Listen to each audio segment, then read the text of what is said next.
we are going to introduce something very different today, which is the psychology of people who don't have enough. Okay, what happens in the psychology of when you find yourself simply not having enough? And so what I'm going to do now is take a shift and tell you what we got to, which is no longer about the poor. We started from the poor. We discovered a psychology. It's a psychology of what happens when somebody's under scarcity. And what you'll see, what we're trying to convince you of, is that the problems that the poor in money show are very similar to those shown by those who are poor in social connections or in time or in other areas where we experience scarcity. It's what we call the psychology of scarcity.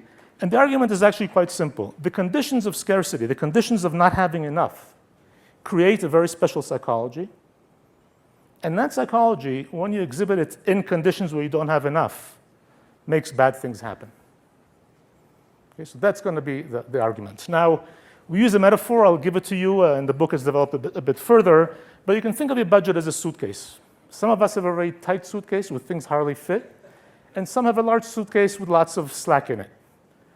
Life is a lot easier with a large suitcase with slack in it, because you need to plan a lot less carefully, because when you go on a trip and your suitcase is very large, you toss all the things you need, and by the time you run out of space, the things left out are the things you need much less. The marginal utility of those things is low.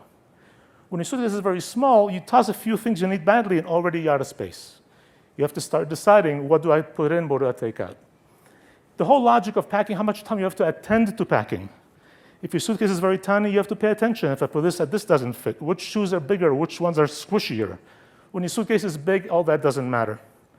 When you walk on the streets of Aspen, you see a pair of shoes you like, you ask yourself, is the price right? And if it is, and your suitcase is big, you just toss them in the suitcase. If your suitcase is very small and tight, you ask yourself, is the price right? And now, what do I take out of my suitcase to make room for these shoes? You have to think trade-offs. You have to attend to what you're doing. It's a lot of work. So that's going to be part of the story, is that packing a very tight suitcase, living with a very limited budget, requires a lot of attention, leads to more error, and creates difficulties.